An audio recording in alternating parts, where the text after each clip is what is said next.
bisa diinformasikan gimana sih, kan menarik ya bagaimana teknologi bayi tabung ini ternyata juga bisa dimanfaatkan untuk menyelamatkan hewan langka begitu, Prof. Silakan. Kembali lagi seperti apa yang saya pelajari waktu saya S3 itu, bisa dengan teknologi ICSI tadi kita hanya perlu satu sperma, kemudian kita bisa tusukkan langsung di bawah mikroskop. Terkait dengan hewan yang sudah punah. Nah, kira-kira kalau hewannya sudah punah, apakah memungkinkan, Prof, untuk dibawa kembali begitu? Iya. Sangat memungkinkan kalau hewan tadi itu selama masih ada sel telur dan sperma bisa. Nah, yang menarik pertanyaannya kalau nggak ada. Nah, itu tadi. Itu sekarang ada teknologi menggunakan stem cell.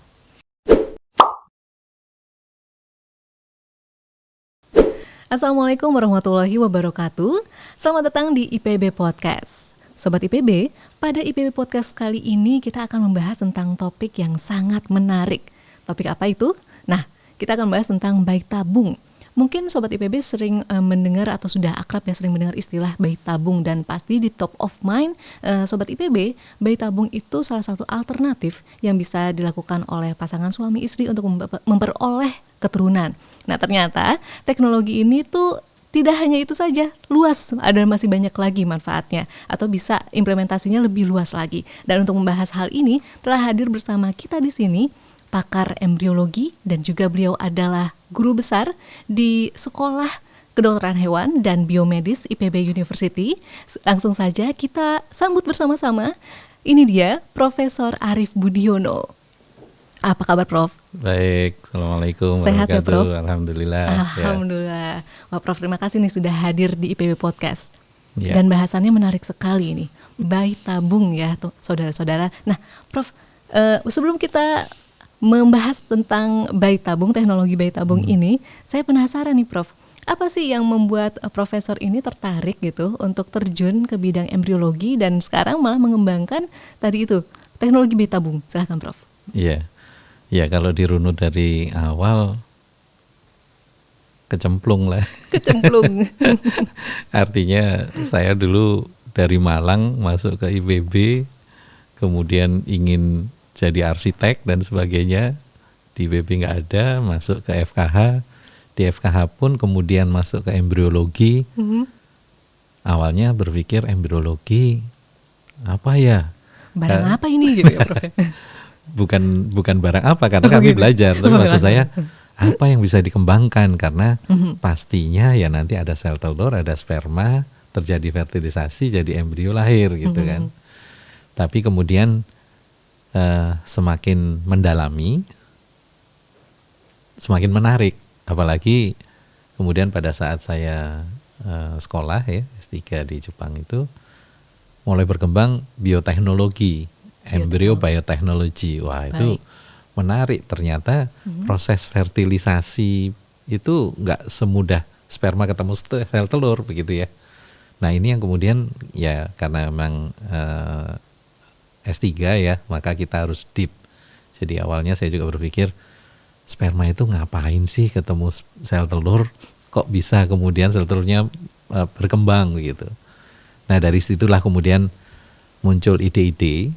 Dan bahkan yang agak ekstrim waktu itu saya mempelajari partenogenetik, artinya sel telur mamalia itu saya menggunakan sapi waktu itu. Tanpa sperma dia berkembang. Wah, saya juga bingung juga, kok bisa gitu. Tapi ya itu tadi, karena S3 memang harus secara saintifik saya harus membuktikan bahwa proses itu berjalan. Ya saya bisa buktikan bahwa itu bisa terjadi dengan beberapa metode ya, tapi memang bersyukur tidak sampai lahir. Nah itu kalau sampai lahir, wah ini seru lagi. Nah jadi di sanalah kemudian saya banyak melakukan penelitian itu menggunakan sapi. Jadi saya ambil sel telur dari rumah potong hewan, kemudian kita temukan dengan sperma, ya tentunya sperma sapi ya. Kemudian jadi embrio itu dibelah, dipotong, disuntik dan sebagainya lah. Pokoknya bioteknologi embrio itu berkembang dan ternyata pada saat itu di manusia pun berkembang. Hanya di manusia itu tidak memungkinkan melakukan penelitian seperti tadi. Embrio diotak-atik, dimacam-macamin. Nah, dari situlah kemudian mereka minta bantuan kita di Animal itu untuk secara teknologi bagaimana itu penerapannya pada manusia. Nah, dari situlah semakin adrenalin ini semakin terpacu gitu, dan ternyata agak beda kalau pada saat saya di Animal yang mengerjakan aja gagal ya sudah dan sebagainya. Tapi begitu di Human, nah ini rasa itu bermain di sana. Jadi itulah yang kemudian sebenarnya apakah saya duduk di sini ini tujuan saya dari awal, saya nggak tahu awalnya ya itu tadi kecemplung, tapi kemudian saya tekuni, saya nikmatin, ternyata menarik begitu ya. Dan itulah yang kemudian akhirnya saya diamanahi untuk terus ada di IPB ini sebagai guru besar, dan kemudian saya tetap konsisten saya mempelajari bagaimana bioteknologi embrio itu berkembang. Baik, ya. Prof, menarik banget, dan justru kita ini kan sebagai yang awam mengenal bayi tabung itu kan ya memang implementasinya kepada manusia gitu ya Prof ya. Padahal ternyata tadi informasi dari Prof itu justru bayi tabung itu awal-awalnya gitu kan ya dari hewan begitu ya Prof ya. Dan nih Sobat IPB, Profesor Arief Budiono ini juga adalah presiden ya Prof ya, dari Indonesian Society of Human Embryologists, betul ya Prof? Nggak perlu pemilu ya? Oh, tidak perlu pemilu, tapi beliau sudah 2 periode, begitu ya Prof? 2 periode sebagai presiden. Nah ini kan berarti luar biasa, walaupun backgroundnya Profesor Arief Budiono ini kan kedokteran hewan ya Prof ya, tapi bisa menjadi presiden dari Indonesian Society of Human Embryology, luar biasa sekali Prof. Terima kasih. Ini amanah IPB. Begitu ya Prof ya. Nah, kemudian sekarang kita ngebahas tentang tadi teknologi bayi tabung sendiri itu memang seperti apa sih Prof kerjanya? Mungkin bisa dijelaskan lagi secara sederhana. Ya. Jadi program bayi tabung dari namanya aja kita bikin bayi dalam tabung. Gitu. Dalam tabung, betul. Nah, bayi itu berasal dari embrio. Yang kita satukan adalah bahan dasarnya adalah sel telur dari betina ya, kalau hewan itu bilang betina. Kalau pada manusia, pada perempuan tadi, ya kita nggak bahas perempuan dulu, pokoknya pada betina menghasilkan sel telur dan jantan menghasilkan sperma. Nah ini secara normal kan harusnya dia kawin, itu betul. Kita sebut dengan in vivo. Nah sekarang bayi tabung itu bagaimana kalau dia secara normal tadi nggak bisa, maka kita ambil sel telur, kemudian kita ambil sperma, kita satukan dalam tabung. Maka akan terjadi fertilisasi. Nah embrio itu nanti akan kita balikkan lagi ke betina tadi, atau betina yang lain boleh kalau pada hewan. Pada hewan. Jadi tidak selamanya di dalam tabung. Betul. Nah awalnya dulu menggunakan tabung, tapi untuk diamati kan susah, itu tidak bisa diamati di bawah mikroskop. Kita sekarang menggunakan petri dish ya, tapi tetap namanya bayi tabung. Bayi tabung nggak berubah ya. Betul. Nah kemudian yang menjadi advance sekarang adalah kita tahu bahwa untuk fertilisasi itu satu sel telur hanya memerlukan 1 sperma. Betul. Jadi sang pencipta membuat sperma segitu banyak itu sebenarnya seleksi. Hanya 1 nanti yang mampu untuk kemudian terjadi fertilisasi. Nah ini kita manfaatkan bahwa ternyata perlunya 1, nggak perlu banyak. Maka ada teknologi ICSI itu 1 sperma kita tusukkan langsung ke dalam sel telur sehingga kita dapatkan embrio. Dan itu akhirnya untuk pasangan-pasangan ya, kalau di manusia itu pasangan-pasangan suami istri yang mungkin ada masalah di sperma itu bisa. Nah kalau di hewan tadi, hewan ini menjadi kita bisa optimalkan. Kalau ada hewan yang sangat bagus potensinya, nggak perlu lagi kalau kita inseminasi itu ya, inseminasi buatan untuk di sapi itu 15 juta, 20 juta per mili sperma yang dipakai. Padahal sebenarnya perlunya 1 aja. Nah itu kalau kita bisa tusukkan langsung, ya perlu teknologi ya, perlu alat dan SDM, itu bisa terjadi gitu. Jadi sangat memungkinkan gitu untuk terjadinya fertilisasi. Betul, apalagi kalau untuk hewan-hewan yang langka atau hewan mahal atau hewan eksotik gitu. Ini dia nih, yang langka dan eksotik. Ini menarik banget karena Prof juga tuh sekarang sedang masuk tim ya Prof ya untuk penyelamatan badak ya. Betul. Nah itu bisa diinformasikan gimana sih, kan menarik ya bagaimana teknologi bayi tabung ini ternyata juga bisa dimanfaatkan untuk menyelamatkan hewan langka begitu Prof. Silakan. Jadi memang seperti tadi konsepnya, fertilisasi itu ada sel telur dan sperma. Nah, kemudian kalau kita bicara hewan produksi, sapi atau apa, dulu waktu pertama kali kita mau melakukan, ngapain pakai teknologi in vitro lah atau bayi tabung. Kalau jantannya jelek, ya udah potong aja gitu kan. Iya memang betul, tapi begitu kita ketemu jantan yang valuable, yang sangat bagus, ini jangan dibuang-buang begitu kan, kita bisa manfaatkan. Atau tadi bahkan untuk hewan yang langka tadi. Nah kalau hewan langka, jantannya adanya hanya itu dan kualitasnya nggak bagus. Nah itu kita bagaimana memanfaatkannya. Nah maka kembali lagi seperti apa yang saya pelajari waktu saya S3 itu, bisa dengan teknologi ICSI tadi, kita hanya perlu 1 sperma, kemudian kita bisa tusukkan langsung di bawah mikroskop. Nah itulah yang kemudian sekali lagi saya bersama teman-teman di SKHB mendapatkan amanah nih. Mirip seperti manusia tadi, kalau di manusia kualitas sperma suaminya kurang bagus gitu. Itu bukan terus kemudian ganti suami aja, enggak kan? Tidak semudah itu. Nah, bagaimana caranya tetap dengan suami itu tapi kita bisa mendapatkan embrio dan mendapatkan baby. Nah, sama di hewan liar pun sama.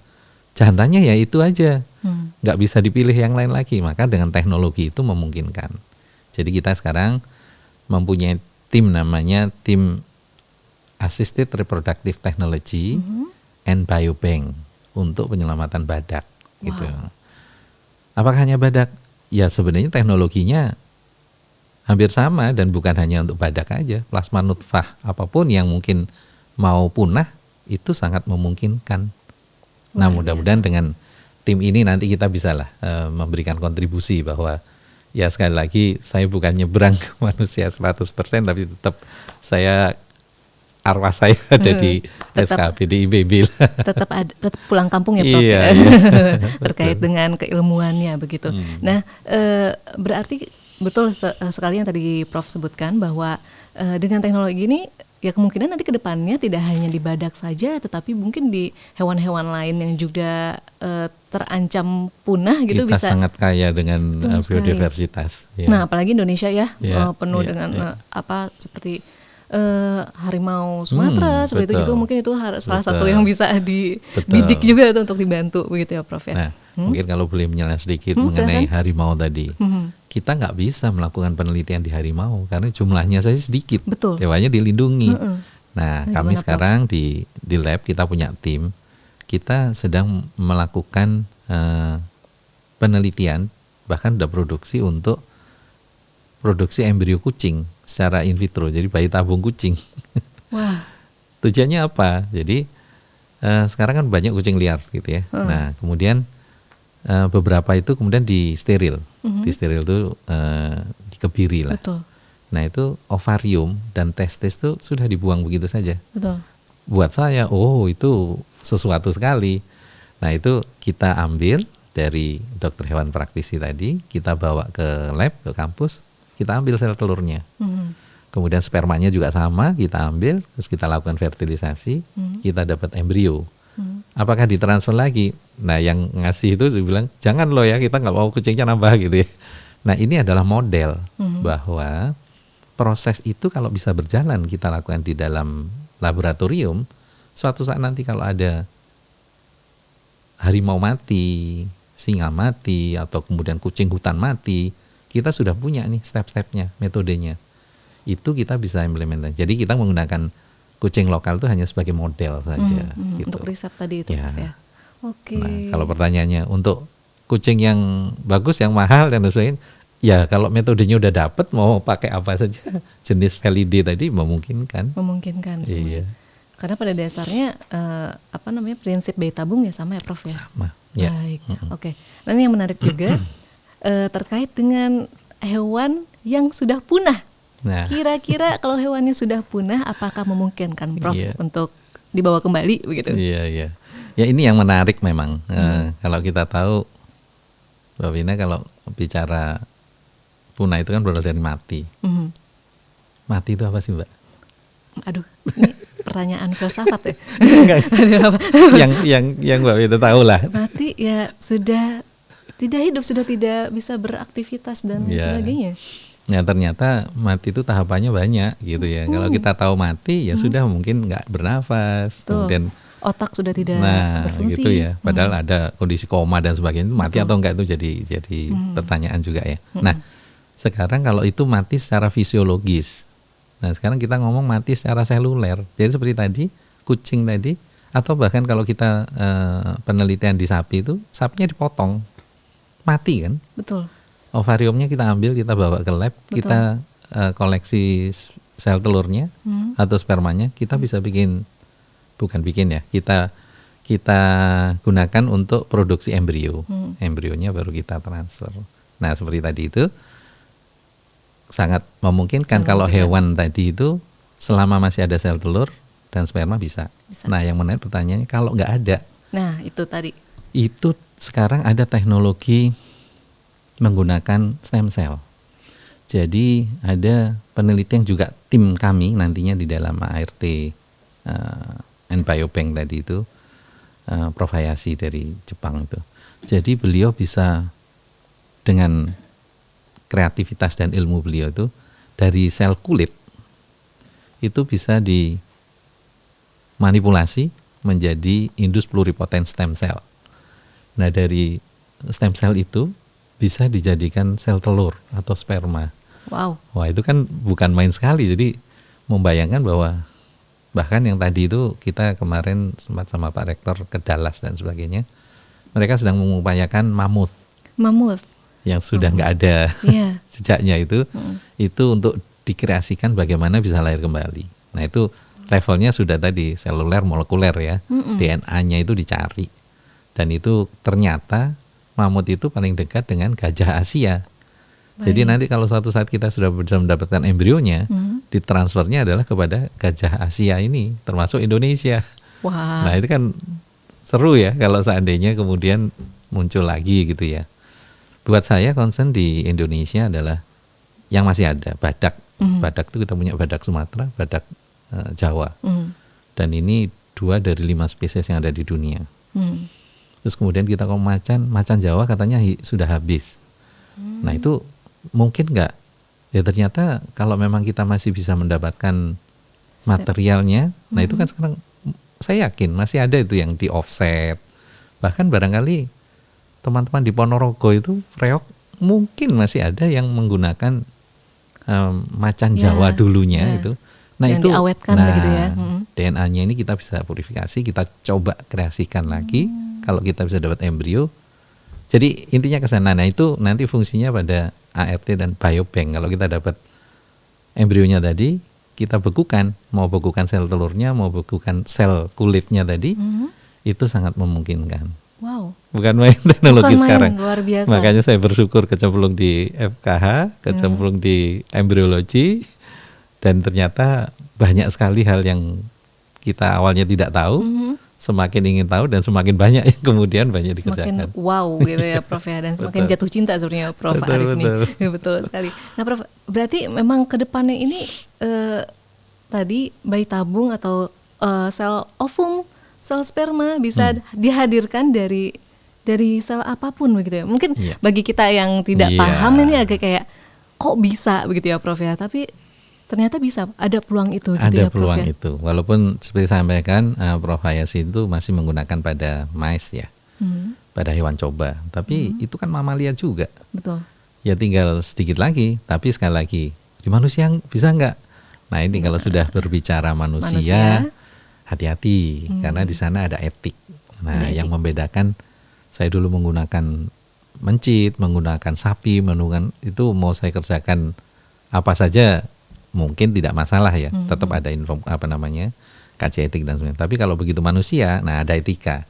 Tadi sel telurnya atau spermanya didonasikan aja nggak boleh, embrionya aja nggak boleh, dititipin juga nggak boleh. Nah ini Indonesia punya aturan, di luar pun ada aturan, tetapi sekali lagi apa yang dilakukan di animal itu belum tentu serta-merta bisa langsung digunakan di manusia. Di manusia, baik, karena manusia sudah beda ya Nah, Prof ya, ya. sudah tatarannya sudah berbeda, dan di Indonesia sendiri Betul. aturannya lebih ketat lagi ya Prof ya, karena Ya, mayoritas ya. Muslim, makanya tidak ada surrogate mother Mother, begitu kan ya ya, Prof ya. betul. Terus juga tidak boleh bank sperma begitu Donasi, donasi sperma seperti itu tidak boleh. Mungkin kalau di luar negeri memungkinkan itu ya Prof ya, tapi kalau di kita Ya, tapi kalau di animal kan boleh aja. Betul. Nah, ini Di yang animal boleh aja. membuat kita banyak belajar, banyak informasi.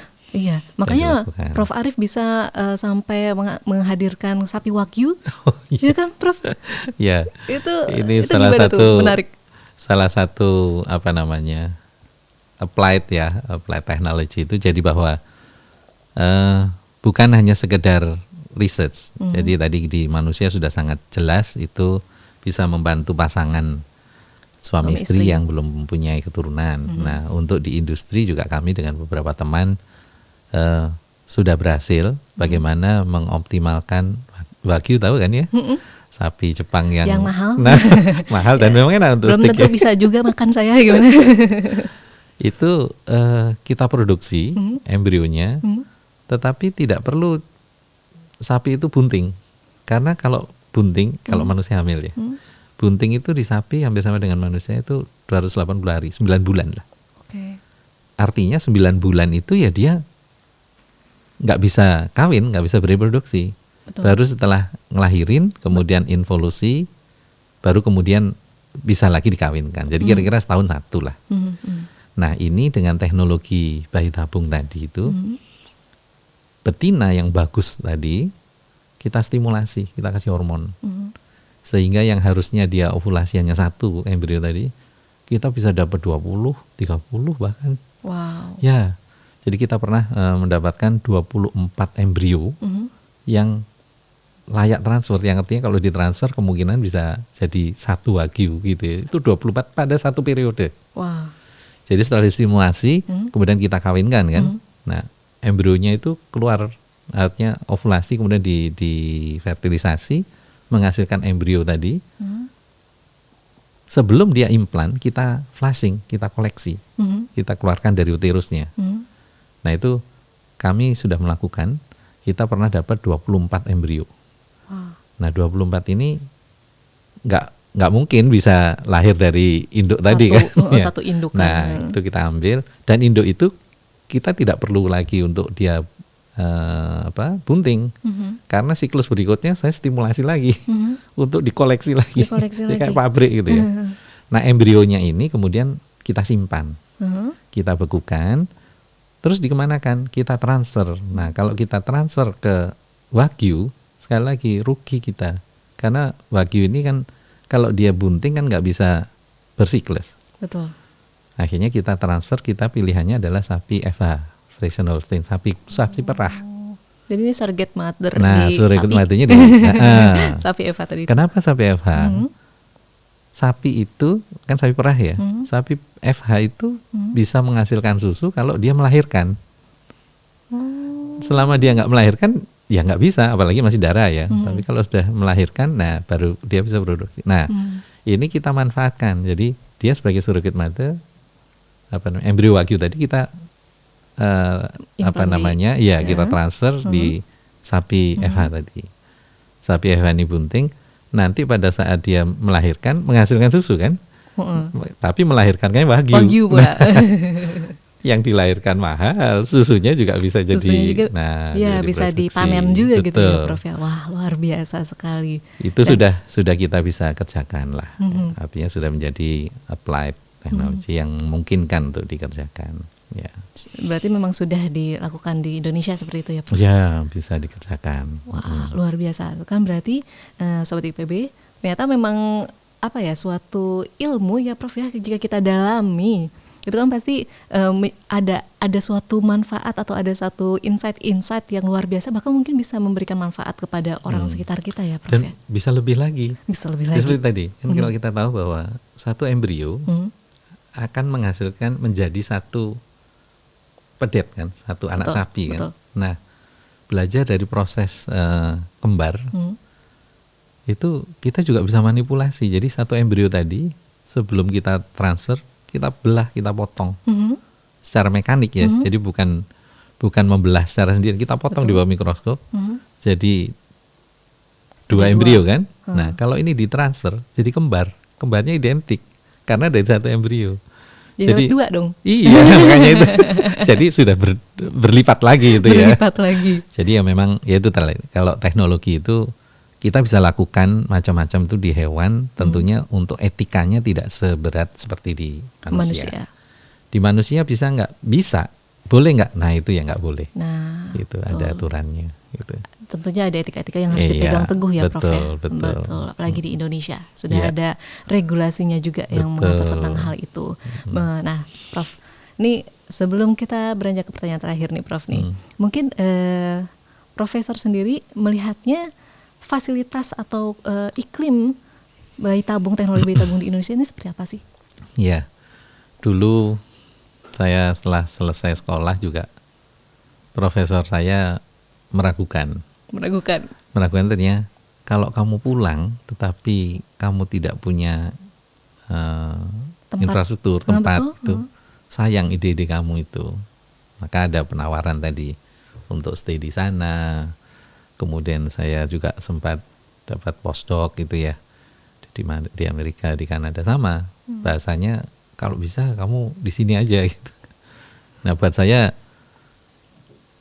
ya pilihan ya berat sebenarnya karena memang kita bisa melakukan apa saja di sana, maksudnya fasilitas sangat memungkinkan. Memadai. Tapi alhamdulillah begitu saya pulang kita mulai ada riset kompetitif. Nah di sanalah kemudian saya agak leluasa, saya bisa mengembangkan. Jadi saya pulang, tetapi saya berkomunikasi tetap sama bahkan dengan sinsi saya itu sampai saat ini saya berkomunikasi. Masih berkomunikasi. Ya. Sehingga perkembangannya pun apapun yang ada ini kita selalu sampaikan. Beliau juga memberikan input. Bahkan sebelum pandemi beliau datang ke sini dan dia itu tadi melihat sapi wagyu di sini dikembangkan gitu. Wah, berarti nggak salah. Ya. Jadi intinya memang kalau di Indonesia saya bersyukur IPB, terima kasih Pak Rektor dan semuanya di IPB bahwa di lab kami punya, walaupun memang skalanya bukan untuk skala research yang advance. Karena untuk pengajaran ya untuk mahasiswa S2, S3 dan sebagainya, sehingga kita bisa tetap laksanakan beberapa paper yang kami keluarkan pun masih kita hasilkan dari sini, tapi kita bikin networking dan mudah-mudahan dengan kita punya sekarang lab advance, kita akan punya lab ART dan biobank. Saya optimis bahwa kita bisa melakukan lebih dari yang sekarang ada dan semangat untuk teman-teman. Akhirnya begini, karena umur kan nggak bisa ditarik ya. Saya harus punya junior-junior yang nantinya akan meneruskan program ini supaya jangan sampai alatnya ada kemudian yang menjalankan nggak ada. Tidak nah ada. Ini saya kira ya harus kita regenerasi itu ada lah. Tapi saya yakin dengan staf-staf muda sekarang bukan main semangatnya. Jadi kalau difasilitasi insya Allah hebat. Bisa makin maju dinamis begitu ya Prof ya. Nah ini yang terakhirnya Prof. Nah, sejalan dengan tadi statement dari Prof, berarti harapan Prof untuk teknologi bayi tabung ini ke depannya seperti apa Prof? Ini sangat-sangat berkembang. Dan saya bersyukur IPB, Pak Rektor sangat mendukung. Tahun ini kita punya FK. FK betul, Fakultas Kedokteran. Fakultas Kedokteran dan itu sangat membantu tadi untuk pelayanan di di manusia gitu. Di hewan pun FKH jadi SKHB dan biomedis, wah itu bukan main. Ini satu peluang juga. Kita punya networking dengan Jerman, dengan Dallas dan sebagainya itu sangat memungkinkan kita untuk kemudian berkembang lebih baik lagi. Jadi saya yakin ke depan IPB akan lebih maju dari apa yang generasi yang saya dan teman-teman kerjakan saat ini.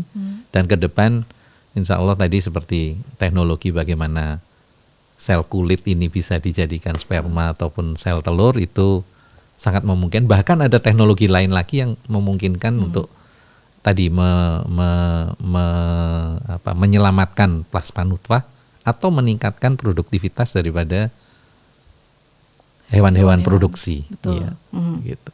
Jadi peluangnya ataupun perkembangannya masih sangat Luar biasa Luar ke depannya biasa. pasti ya, apalagi Betul. dengan perkembangan teknologi yang juga Iya. pesat ya Prof ya. Iya, Pasti iya. ke depannya masih akan ada surprise-surprise, update-update terbaru yang tentunya mind blowing begitu ya Prof ya. Iya. Baik, terima kasih Prof atas kehadirannya di IPB Sama-sama. Podcast kali ini. Mudah-mudahan jadi informasi dan ilmu manfaat. Ya. Insya Allah ini sangat manfaat sekali sih Prof, insight-nya banyak sekali dan dari tadi juga saya udah wow terus karena informasinya saya juga baru dengar begitu kan. Jadi mudah-mudahan nih Sobat IPB juga memperoleh informasi yang banyak dari diskusi kita kali ini dan juga bisa memetik hikmahnya begitu ya Prof ya. Dan mungkin juga bisa tertarik untuk teman-teman yang mungkin lagi nyari-nyari ini saya mau kuliah di mana sih lanjutin. Nah tadi bisa ke SKHB, bisa nanti langsung belajar juga ke Prof Arif langsung begitu ya Prof ya. Dengan senang hati. Iya. Baik demikian Sobat IPB Podcast kali ini. Saya Wina Ekawati pamit undur diri, sampai jumpa. Wassalamualaikum warahmatullahi wabarakatuh. Waalaikumsalam warahmatullahi wabarakatuh.